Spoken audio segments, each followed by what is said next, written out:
우리 지역의 시사 이슈를 쉽게 풀어 이야기하는 시간 시사토크, 아나운서 김문정입니다. 남에게 예속되거나 의지하지 않고 스스로 서는 것, 자립의 사전적 의미입니다. 준비된 자립은 어른으로 성장하는 자연스러운 과정이지만 우리 사회는 강제적으로 자립해야 하는 청년들도 있습니다. 일정한 나이가 지나면 보호 조치가 종료되기 때문인데요. 다양한 사정으로 홀로서기를 해야 하는 자립준비 청년들에게 우리 사회가 과연 보호자의 역할을 제대로 하고 있는지, 또 이들이 사회 구성원으로서 당당히 설 수 있도록 잘 돕고 있는지 오늘 시사토크에서 함께 이야기 나눠보겠습니다. 강영석 전라북도 복지여성보건국장, 전라북도 자립지원 전담기관 김경환 관장, 그리고 사회적협동조합 청소년 자립학교 안윤숙 이사장 세 분 나와주셨습니다. 어서 오세요. 네, 반갑습니다. 네. 본격적인 이야기에 앞서서 이 자립준비 청년이라는 말이 생소한 분들도 계실 것 같거든요. 국장님, 개념부터 설명 먼저 해주신다면요. 예, 누구나 사회 구성원으로서 역할을 하게 되려면 일정 기간 동안 보호자의 도움이 필요합니다.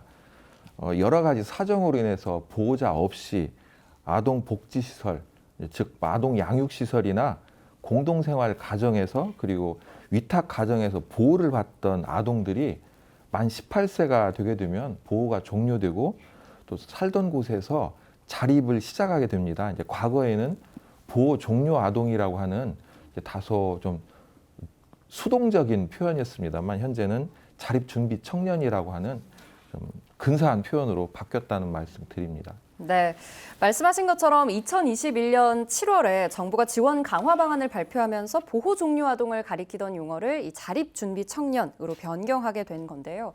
그렇다면 관장님, 전라북도 내 자립 준비 청년들의 현황은 어떤지도 궁금합니다. 네, 2018년부터 802명, 그리고 2019년도에 758명, 그리고 2020년도에 720명, 그리고 2021년도에 724명, 그리고 올해 지금 702명 집계되고 있는 상황이고요. 전라북도 아동 인구수가 5년 동안 한 20% 정도가 감소한 부분을 네. 고려한다면 사실 보호 아동 수가 감소했다고는 볼 수 없고요. 점점 어떻게 보면 또 그대로 증가하거나 지금 현재 유지되고 있다고 생각합니다. 네.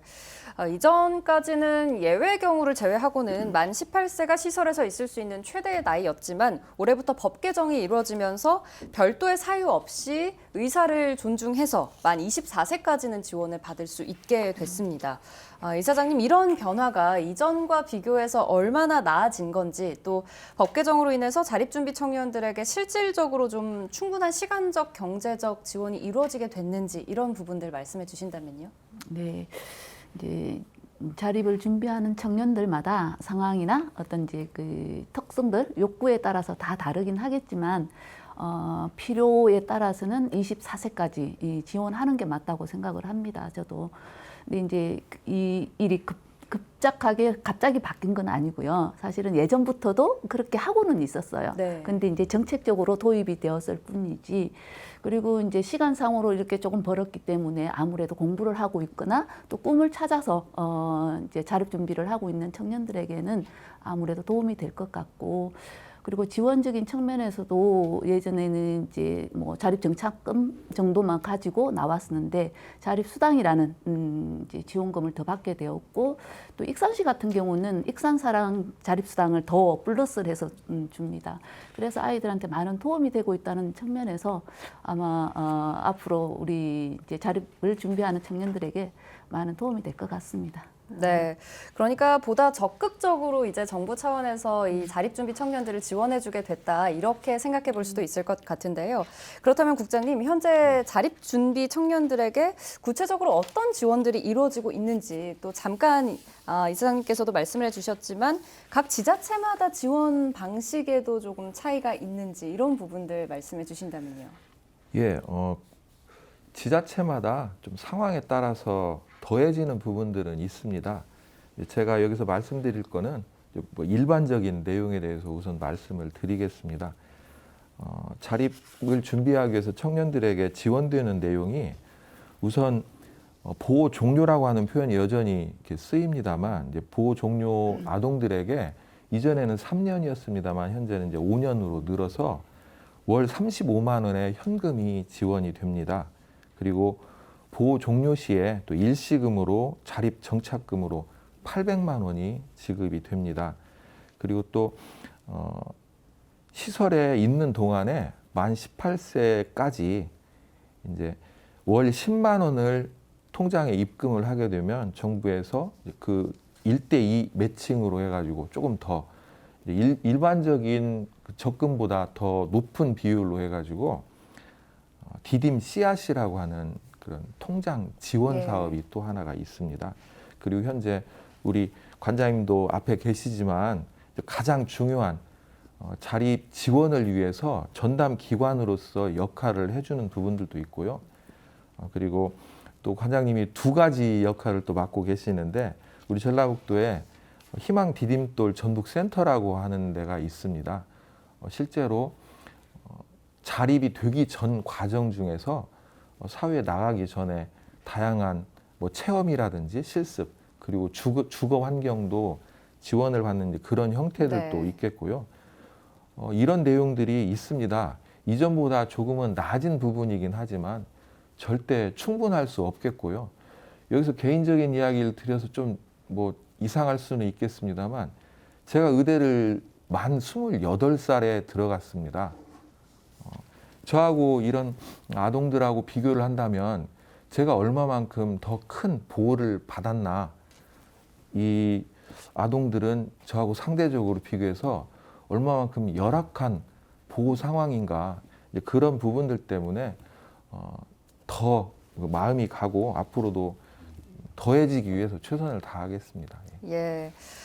이 대목에서 조금 궁금해지는 게요. 이러한 지원들, 방금 국장님께서 말씀하신 지원들을 받으려면 개인이 직접 신청을 보통 하는지 혹은 기관이나 시설에서 이러한 아동들을 좀 적극적으로 찾아서 지원을 하게 되는지와 같은 부분들도 궁금하고 또 더불어서 요건에는 해당하지만 애초에 지원이 된다는 사실 자체를 모르고 있었거나 혹은 개인적인 사정들로 인해서 지원 대상이 안타깝게도 조금 되지 못하는 경우도 있지 않을까 이런 생각이 들어서 그런 부분 관련해서 조금 여쭙고 싶은데요. 먼저 네 말씀해 주신다면요.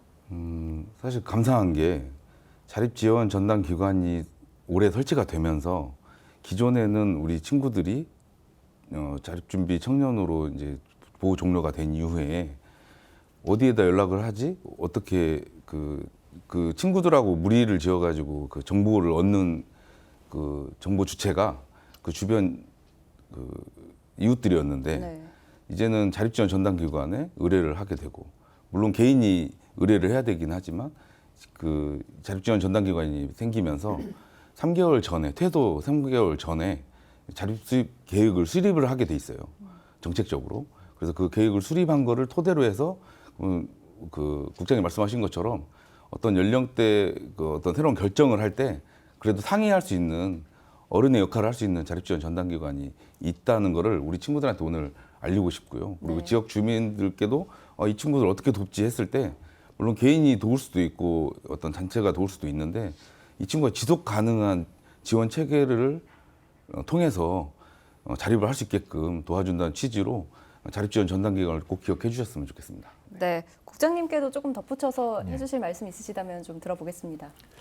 예, 사실 다양한 내용들로 해서 지원을 한다고 하더라도 우리 대상자 아동들이 잘 몰라서 못하는 부분들이 있다 이렇게 염려를 많이 하실 겁니다. 분명히 여전히 아직도 그런 부분들이 없지는 않습니다만 이전보다 나아진 부분이 있겠고요.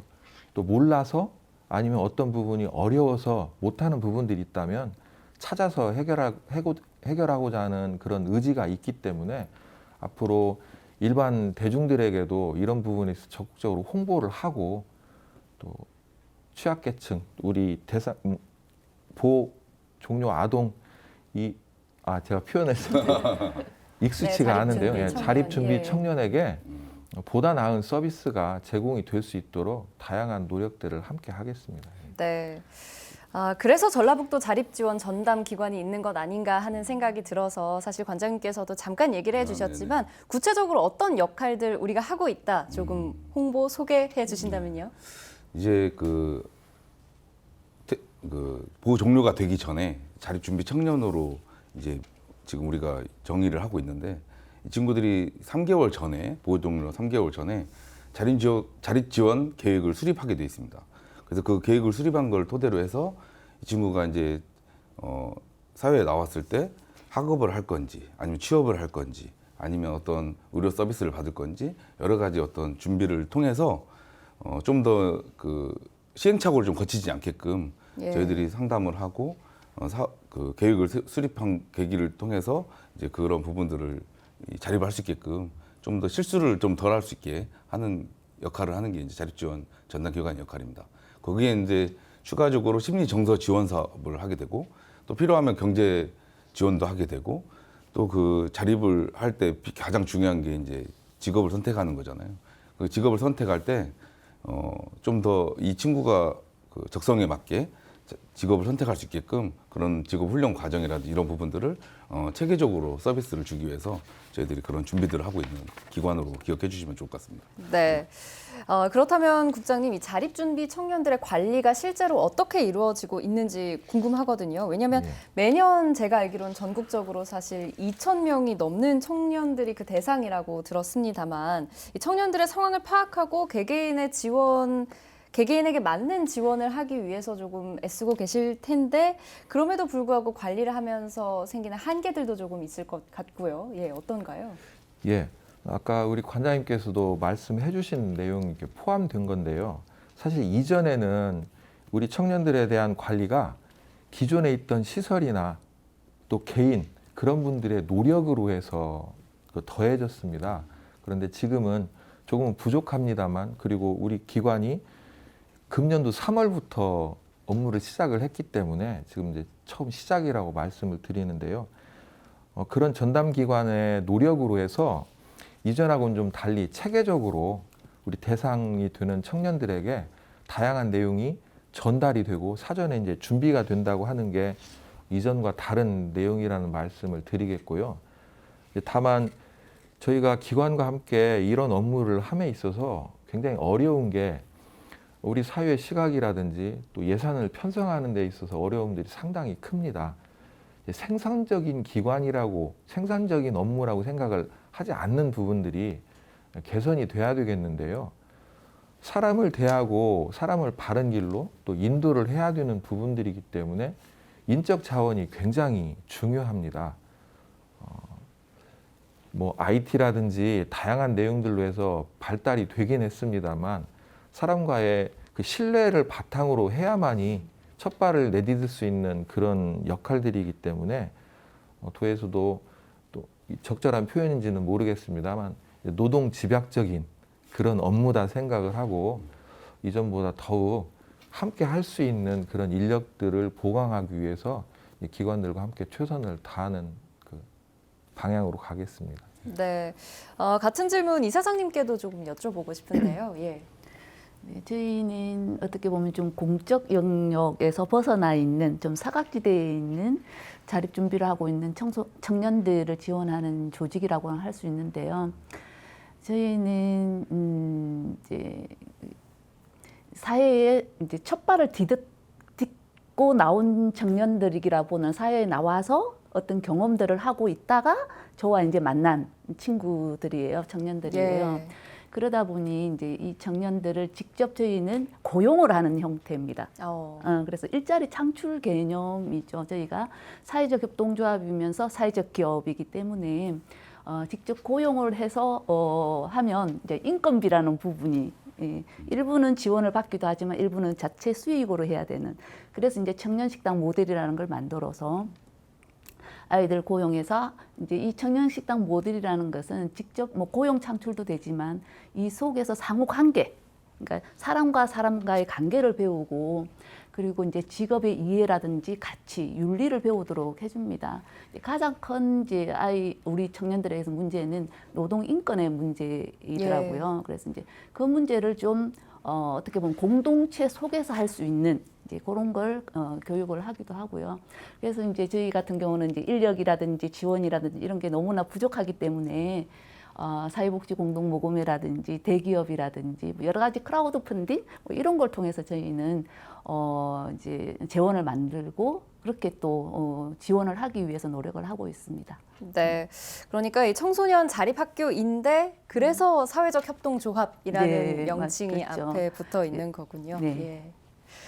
최근 우리 사회가 자립준비 청년에 더욱더 관심을 갖게 된 계기는 사실 이 관련 청년들이 스스로 세상을 등지는 아주 가슴 아픈 사건들이 좀 연이어 있었기 때문입니다. 이사장님, 정책과 제도는 사실 굉장히 긍정적인 방향으로 변화하고 있는 것 같은데 그럼에도 불구하고 이런 안타까운 선택들이 끊이지 않는 이유는 무엇일까요? 참 그 사회에 막상 나와서 홀로 살아가고 있는 청년들을 보면 너무 처참해요. 그 극단적인 선택을 하는 청년들을 저희가 이번에 좀 발굴을 해서 함께 살아가는 세상을 만들기 위해서 이번에 이제 기획 사업으로 나온 사회복지 공동모금회 고립 청년 가구를 지원하는 사업을 저희가 선정이 되었고 올 8월 달부터 지금 시작을 하고 있습니다. 그래서 이제 뭐 지역의 주민들을 발굴하고 또 마을 게이트키퍼들을 양성을 해서 함께 이제 청년들을 도우려고는 하고 있는데요. 이 청년들의 어려움은 저는 지원이나 시간이 더 길어야 되고 이것도 중요하지만 원래 한 20년간 굳어진 어떤 심리 정서적인 이런 문제가 앞으로 살아가야 되는 날들에 영향을 많이 미치는 것 같습니다. 그래서 이제 흔히 우리는 그걸 사회화라고 이야기를 하는데요. 사람이 사람답게 살아갈 수 있는 어떤 행동 양태나 가치관 이런 것들이 어릴 때부터 부모로부터 학교에서 이렇게 배워야 되는 것들이 있어요. 근데 이제 우리 이제 자립 준비를 하는 청년들에게는 시설에서 살았기 때문에 이런 게 제외되어 있는 배제되어 있는 상황이에요. 그래서 저는 지원도 어느 정도의 그런 충분한 지원이 있어야 되겠지만 이 정책적으로 영아기부터 다시 설정을 해야 되지 않을까라는 생각은 이 청년들을 예. 보면서 그렇게 생각이 되어지더라고요. 그래서 우리가 이제 자립이라는 게 초점을 맞춘다면 지금 사회에 던져졌을 때의 그 막막함, 자립 그리고 또 청년들 중에는 부모를 부양해야 되는 부모에 의해서 맡겨졌지만 나왔을 때는 부모를 책임져야 되는 예. 청년들이 있더라고요. 그래서 이 청년들의 그 마음의 무게라든지 이런 것은 감당하기가 어려울 것 같습니다. 그래서 좀 극단적인 선택을 한다든지 그렇게 되고 또 성인이 되면 세상에는 이들을 유혹하는 것들이 너무나 많아요. 사회에 놓으면. 그래서 이제 그런 거에 대한 어떤 부채? 여기서 제가 막 적나라하게 얘기는 할 수는 없지만 부채를 많이 지게 돼요. 어쨌든 1,000만 원 이상씩 개인별로. 그럼 그 부채를 감당하지 못하고 이자는 계속 올라가고 그러다 보면 이제 또 극단적인 선택을 하는 그런 사례들을 제가 보기는 했습니다. 예, 이사장님께서 우리 자립준비 청년들의 전체적인 문제들을 조금 조망해 주신 것 같은데요. 국장님께 드렸던 질문과도 조금 비슷한 질문일 수 있겠습니다만 정말 민간 차원에서 이렇게 얘기를 해주셨는데 공공에서 사실 할 수 있는 일들도 조금 있을 거라는 생각이 들지만 한편으로는 공공에서도 열심히 일을 하면서도 어떤 한계에 맞닥뜨리게 되는 순간들이 늘 있을 것 같습니다. 기관 차원에서 어떤 것들이 있을까요?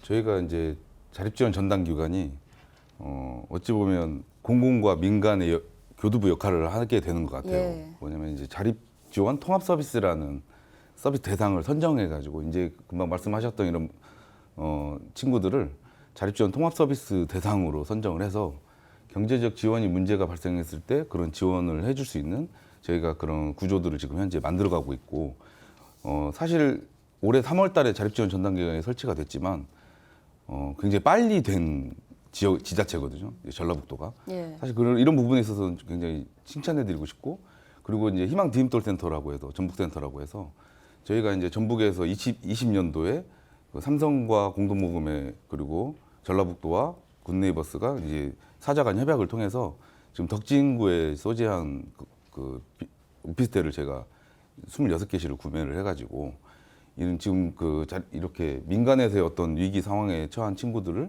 또 어떻게 보면 같이 연결할 수 있는 그런 체계를 지금 마련했다고 보고 있고요. 금방 말씀하셨던 그런 친구들이 이제 공공의 서비스를 받을 수 있게끔 그런 준비들을 저희가 지금 현재 어느 정도 지금 이루어졌으니 저희가 민간에서 이렇게 애쓰고 계시는 그 안타까운 친구들을 만났을 때 연계할 수 있는 그런 역할을 자립지원 전담기관이 열심히 해야겠구나 이런 생각을 다시 한번 그 말씀 들어보면서 마음을 다지게 되는 것 같습니다. 네, 희망 디딤돌 전북센터와 같은 어떤 센터들에 대한 얘기도 조금은 해주셨는데 그렇다면 이 청년들이 세상으로 나오기 전에 좀 홀로 자립할 수 있는 어떤 준비 단계로서 진행되고 있는 훈련이나 프로그램들이 조금 더 구체적으로 있을 것 같거든요. 어떤 것들 있나요? 자립 준비 청년이 그 보호 종료가 되기 전에 저희가 이제 자립 준비라는 프로그램을 하거든요. 그러면 이 친구들이 예를 들어서 네일 아트를 한다든지 아니면 드론 자격증을 따게 한다든지 운전 면허증을 따게 한다든지 이 친구가 어떤 계획을 수립했을 때 그 계획 수립에 필요한 자격증 취득이라든지 이런 부분들을 준비하게 하는 자립 준비 프로그램들을 저희가 굉장히 많은 기금들을 투여를 해가지고 지금 제공을 하고 있는 상황이고요.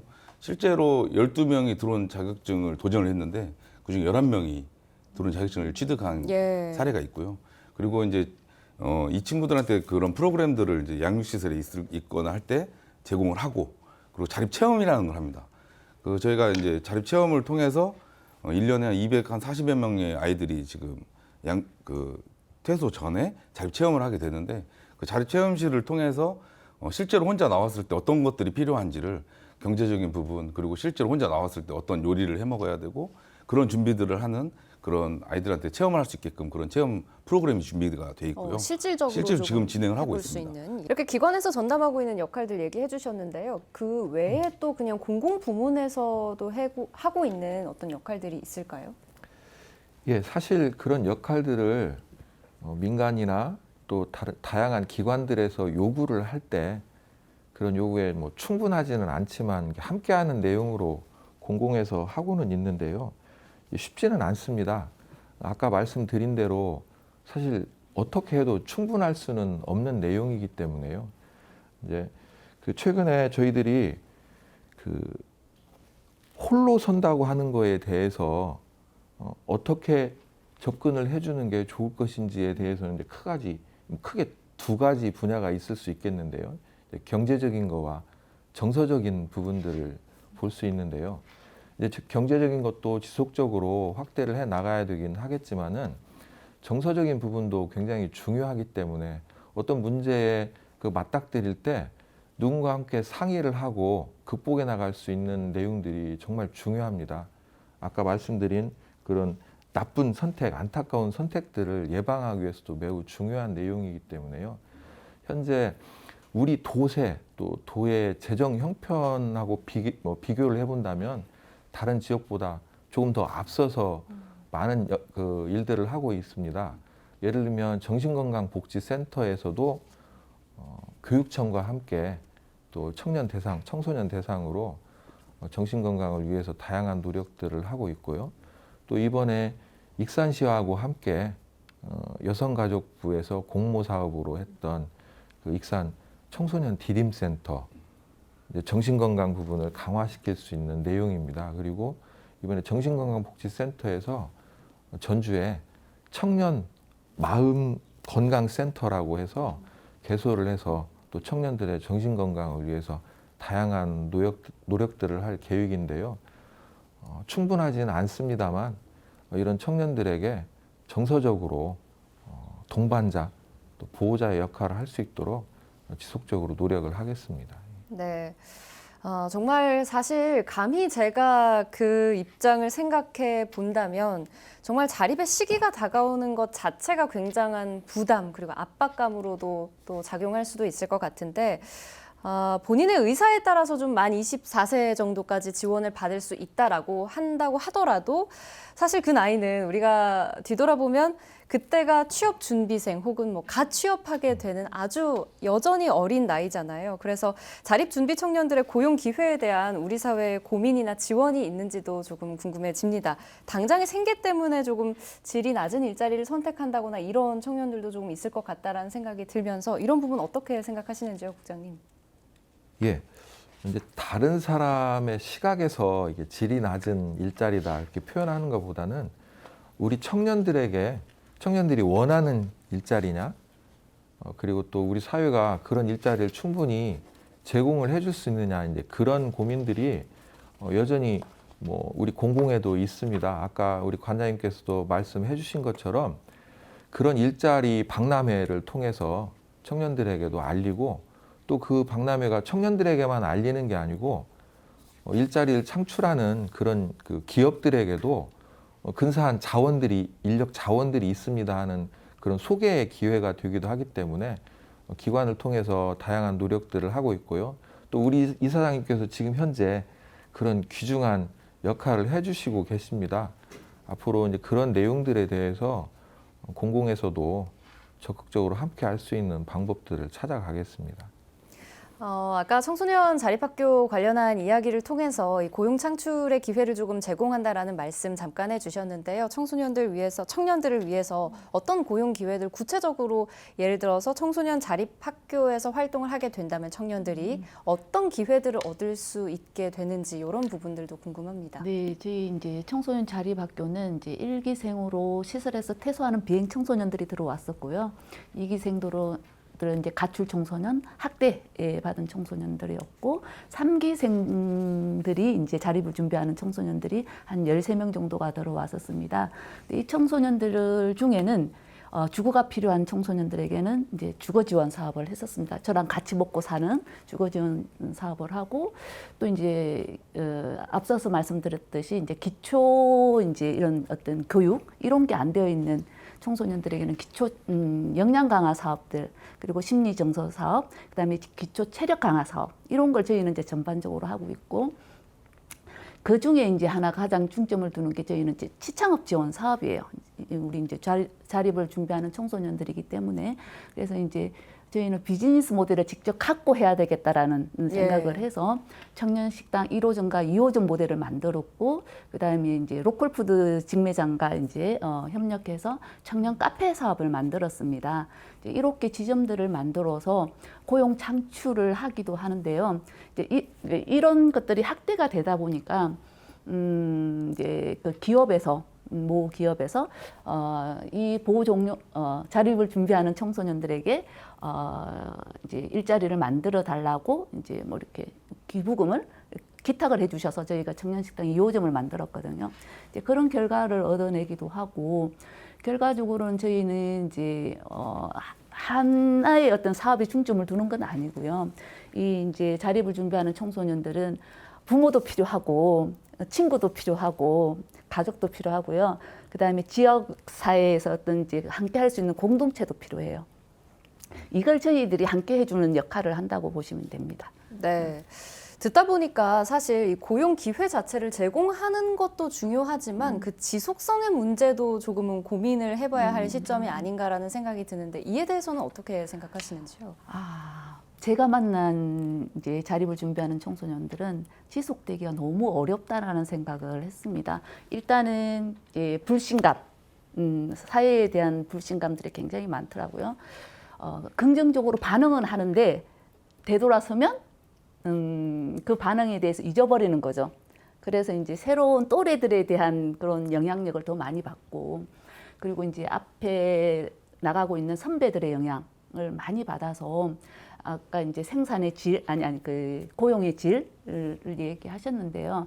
사실 지금도 밤에 그 야간에 잠을 자지 않고 그 술집이라고 해야 되나? 그런 데서 일을 하고 있어요. 이제 전문대까지 졸업했기 때문에 제가 너무 안타까워서 저희 청년혁신가로 돌아가고 제안을 했습니다. 사무직원으로. 근데 이 청년은 안 오는 거예요. 안 하겠다고, 차라리 거기 있겠다고. 그러니까 아침에 일어나는 그 자체가 너무 힘들다라는 거죠. 출근을 해야 되는. 이런 부분들도 있고, 그래서 제가 보면서 이제 제가 이 청년들을 고용했을 때 지각이나 이런 부분들이 무단결근이나 이런 것들이 되게 힘들었어요. 그러니까 고용을 지속할 수 없게 만드는 하나의 요인이 됐었던 거죠. 근데 저희는 어쨌든 함께 가야 되니까 기다려주고 또 기회를 주고 이렇게 하면 보통 3개월 정도는 있습니다. 근데 다른 기관에서 제가 취업을 시켜보니 일주일 또 생산 공장에도 들어가는데 보통 일주일 돈만 생기면 나오고요. 그다음에 용역이라든지 상하차 이런 데 들어가면 돈을 많이 벌어서 하루 벌어서 일주일 놀고 뭐 이런 예. 상황이더라고요. 그래서 우리 이제 청년들의 고용의 질이라는 것은 좀 기회를 줘야 된다는 생각이 듭니다. 그러니까 숨고르기도 하고 그리고 아까 이제 우리 국장님도 29살, 8살 때 이제 대학에 들어가고 하셨는데요. 사실 저희 큰 아이도 지금 30살이 넘었지만 아직도 자립 준비를 하고 있습니다. 이런 걸 본다면 우리 이제 이 자립 준비하는 청년들에게는 좀 숨고르기를 할 수 있는 시간을 계속해서 좀 주어야 되지 않느냐 이런 생각이 들죠. 예. 그러니까 젊은 세대의 어떤 분위기나 달라진 생각들까지도 이제는 조금은 고려를 해서 다양한 기회를 제공해야 하지 않을까 이런 생각도 저도 해봅니다. 이 고용 기회 얘기를 하게 되면 이 얘기를 또 안 할 수 없을 것 같은데 자립준비 청년들이 사회로 나오기 전에 철저하게 좀 경제교육, 금융교육 필요하다 이런 현실적인 조언들도 나오거든요. 실제로 안타까운 사례들도 종종 나온다고 하던데 이와 관련해서 조금 얘기를 해주신다면요, 김 원장님. 정말 안타까워요. 왜냐하면 우리가 이제 흔히 말해서 도박이라는 개념을 저도 사실 생소하거든요. 도박이라는 개념이. 근데 이 친구들이 이게 도박인지를 모르고 도박을 하는 경우도 있고 예. 그리고 이제 아까 결국은 퇴소한 친구들과 같이 어울리는 과정에서 정착금 받은 부분들을 친구들하고 유흥비로 소진한다든지. 그래서 실질적으로 우리 친구들이 이렇게 사례 관리를 하면서 저희가 만났을 때 경제적인 부분을 체크를 하거든요. 이렇게 체크를 해보면 와, 이 경제교육이 왜 필요한지에 대해서 절실하게 느낍니다. 그래서 지금 전주시나 뭐 저희가 금융계에서 퇴직하신 분들 통해서 이런 친구들한테 지금 멘토링 사업을 지금 시작을 했거든요. 네. 이 경제교육 아이들한테도 어떤 교육이 가장 본인들한테 현실에 도움이 되었느냐라고 저희가 프로그램들을 진행하고 나서 만족도 조사를 해보니까 경제교육이 가장 만족도가 높더라고요. 예. 그리고 또 하나가 저희가 이제 정기안전공사하고 한번 진행을 해봤는데 아이들하고 캠핑을 가고 아이들하고 멘토링을 시켜줬어요. 정기안전공사 직원들하고.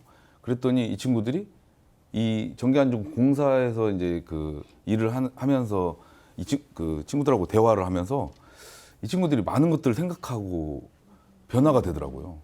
학업을 생각 안 했던 친구가 이 멘토링 프로그램을 통해서 학업을 하는 게 더 낫겠네라는 생각을 하게 되고, 그러니까 좋은 영향력을 끼칠 수 있는 어떤 사회 구조가 이 친구들한테 굉장히 중요하다라는 부분들을 굉장히 느끼게 되고, 경제적인 부분에 있어서 사실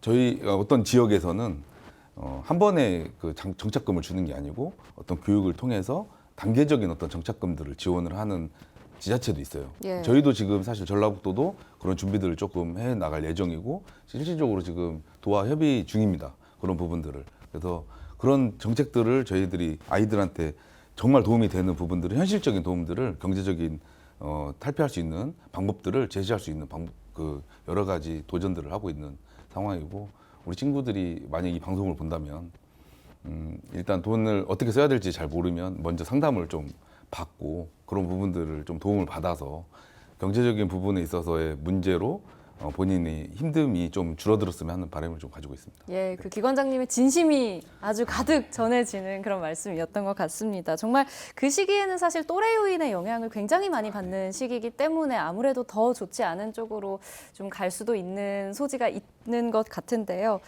국장님께도 같은 질문 여쭙겠습니다. 경제교육, 금융교육 관련해서 어떻게 생각하시는지요? 예, 관장님께서 중요한 말씀 다 해주셔서 제가 덧붙일 이야기는 별로 없을 것 같은데요. 정말 교육이라고 하는 게 중요합니다. 사람 자기가 가지고 있던 경험 그리고 교육의 틀 안에서 어떤 판단을 하고 선택을 하고 그 길을 걷는데요. 아까 다양한 이야기들이 있었습니다. 준비 청년들이 어떤 일자리를 오래 지속하지 못한다. 더 쉬운 길을 선택한다. 이제 그런 말씀도 주셨는데, 우리 사회에서 혹시라도 그래 준비 청년들은 이래 그러니까 굳이 우리가 저 친구들을 수용해서는 안 돼. 일자리를 만들면 우리가 어떻게 보면 또 피해자가 되는 거 아닌가? 그런 오해를 하실 수도 있겠는데요. 경험을 하지 못했기 때문에 보호를 제한적으로만 받았기 때문에 경험이 없어서 교육이 없어서 그런 거기 때문에 우리 사회가 교육의 기회도 주고 그만큼의 충분한 경험을 주게 된다면 정말 멋지고 근사한 사회 구성원이 될 수 있다. 그래서 관장님께서 말씀 주신 것처럼 도에서 그런 준비하고 또 적극적으로 경제 교육이라든지 다양한 사회에 진출하기 위한 그런 준비 교육을 폭넓게 하겠습니다. 네, 정말 이 교육의 역할, 그 영향력이 얼마나 중요한지를 다시금 깨닫게 하는 말씀이셨는데요. 나이가 아니라 상황에 따라서 자립을 해야 한다, 이런 의견도 있습니다. 이사장님께서 아까 잠깐 언급도 해주신 것 같은데 이 부분에 대해서 좀 더 말씀해 주신다면요. 네, 이제 이 자립을 준비하는 청소년들의 특성이 다 다르지 않습니까? 이제 학교를 진학을 해야 되는 청년들 같은 경우는 이제 도중에 이제 대학을 진학했더라도, 그러니까 진학하기 위한 그 과정에서도 더 시간이 필요한 청년들이 있을 것이고요. 그리고 대학에 진학을 했더라도 뭐 4년 동안 바로 졸업을 하는 경우도 있지만 중간에 휴학을 할 수도 있는 상황이고, 그럼 좀 길어진단 말이에요. 그러면 거기에 맞춰서 28살에 만약 예를 들어서 28살에 졸업을 하게 되면 28살까지 지원이 있어야 되고, 그리고 저는 공부를 충분히 할 수 있도록, 그러니까 아르바이트라든지 어떤 경제 활동을 해서 용돈을 벌거나 이렇게 하지 않고 공부를 충분히 해서 자립을 할 수 있도록 네. 생활비라든지 이런 부분들을 좀 더 대폭 지원을 해야 되지 않을까라는 생각을 하고요. 만약에 이제 직업을 찾아야 되는, 정말 직업, 그러니까 일자리를 찾아야 되는 청년들 같으면 우리 취업 박람회라든지 이런 부분들도 있어서 제가 너무나 좋다 이런 생각은 했는데, 그러듯이 사실 이제 자립을 준비하는 청년들에게 물어보면 군 네이버스의 영향을 많이 받는 것 같습니다. 예. 보면 다 직업훈련이라든지 뭐 이런 어떤 자격증 취득이라는 걸 어디서 했어? 그러면 군 네이버스에서 예. 다 했다고 이야기를 해요. 그래서 실질적으로 보면 회계사 자격증까지 따고 아주 고급의 어떤 그런 이제 자격증까지 취득을 했지만 그게 선뜻 직업으로 연결되지는 않더라고요. 그게 이제 여러 가지 면접에서 떨어지기도 하고 뭐 여러 가지 요인이 있기 때문에 24세로 한정해서 딱 하기에는 좀 무리가 있지 않을까라는 거고, 그리고 또 이제 뭐 부모를 부양해야 돼, 이제 그 부모가 이 청년들을 감당하기 어려워서 시설에 보냈는데 18세가 돼서 종료가 돼서 나오면 그 부모와 함께 해야 되는 거죠. 어쨌든. 그래서 보면 그 부모를 부양하기 위한 어떤 그런 가정에서 또 다른 이제 지원이라든지 어떤 혜택이라든지 뭐 또 서비스라든지 이런 게 필요하지 않을까 그런 거죠. 그래서 상황과 어떤 맥락 속에서 조금은 다르게 개별 맞춤식으로 지원을 하는 게 어떨까. 예. 아, 정말 그러니까 듣다 보니까요, 이 청년들에게 다양한 고민을 해볼 시간을 벌어주는 것 자체도 굉장히 중요하겠다 이런 생각이 듭니다. 아, 도 차원에서 정신 건강에 이제 더 많이 신경을 쓰고 있다라는 얘기를 해주셨지만 뭐 후견인 제도라든지 상담 같이 정서적인 지원이 조금 더 강화돼야 한다 이런 의견 있는데요. 기관장님 어떻게 생각하시는지요? 사실 공공 서비스 체계로는 지금 국장님 말씀하셨던 것처럼 공공 서비스 체계 안에서 심리 정서적인 프로그램을 진행하고 상담을 받고 이런 부분들에 대해서 굉장히 잘 갖춰져 있어요. 근데 이거를 보통 일반인들 또 우리 감기에 걸리면 병원에 가잖아요. 당연히 가잖아요. 그런데 마음이 아플 때 이걸 상담하는 것에 대해서 사실 거부감이 더 많습니다. 근데 저도 사실 상담이 필요할 때는 저한테 지지해주는 그 사람들을 찾아가잖아요. 그런 것처럼 마음이 아플 때 사실 이런 공공 서비스들이 굉장히 많다는 거를 다시 한번 또 말씀을 드리고 싶고, 실질적으로 좋은 이웃들이 주변에 많이 있으면 마음이 아플 새가 없거든요. 좋은 기회들이 많이 있고 좋은 상황들이 많이 있으면 우리 친구들이 좀 더 힘을 얻을 수 있지 않을까 이런 생각도 하고요. 사실 지난해 제일 안타까웠던 거는 경찰 시험을 봤는데 최종까지 갔어요. 근데 면접에서 마지막에 떨어졌는데 예. 금방 말씀하신 것처럼 네. 이제 5년 보호 종료가 끝나니까 이제 더 도전을 못 하는 거예요. 이 친구가. 아, 그래서 이 친구를 만났더니 좀 이 금방 그 정서적인 상담을 의뢰해야 되겠다라는 이런 생각을 하게 되는 그 좌절감을 보통 우리 자녀들보다는 좀 더 크구나 이런 생각을 했거든요. 이런 친구들한테 이런 서비스를 어떻게 연결을 해주지?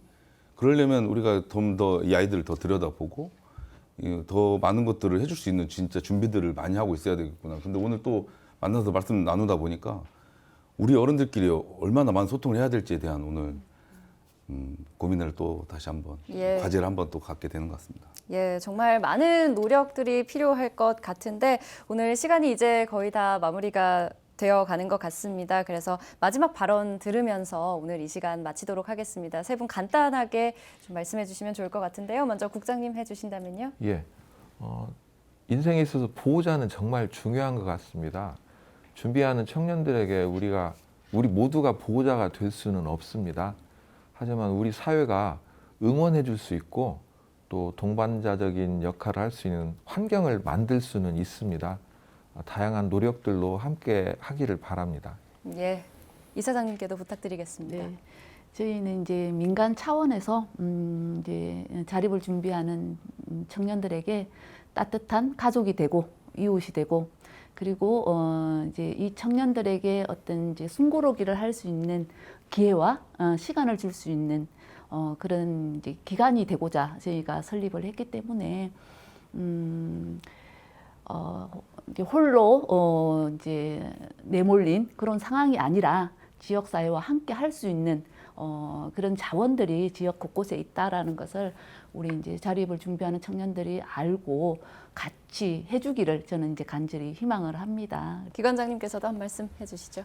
네, 정말 자립준비 청년들에게 저는 좀 한마디 꼭 전하고 싶은 게 사실 우리 사회에 물론 상처를 준 어른들이 있거든요. 아동 권리를 침해당했다고 본인이 생각하면 사실 이런 서비스라든지 누군가의 도움을 요청한다든지 이런 부분들에 대해서 어려움을 겪을 수도 있다고 생각해요. 하지만 한 번 정도 도움을 받아보면 어떨까 이런 생각으로 우리 그 자립준비 청년들이 저희들을 만나는 데 있어서 또 본인의 이야기를 좀 허심탄회하게 하면서 그런 마음의 짐들을 좀 내려놓을 수 있는 그런 기관이 될 수 있도록 저희가 노력할 테니 혹시 이 방송을 보거나 그리고 또 어떤 친구 주변 이웃들께서 그런 친구들이 있다고 하면 저희랑 잘 이렇게 상담할 수 있게끔 연결해 주시면 감사하겠습니다. 네, 만 18세 그즈음의 나를 또 우리를 잠시 떠올려 봅니다. 이제 다 큰 어른인 줄 알았지만 되돌아보면 많은 처음들을 새로 경험하면서 서툴던 모습이 먼저 생각날 텐데요. 어쩌면 세상에 홀로 던져진 기분을 느낄지 모를 자립준비 청년들에게 우리 사회 구성원 모두가 이들의 보호자를 자처해야 하지 않을까요? 오늘 시사토크 여기서 마칩니다. 함께해 주신 여러분 고맙습니다.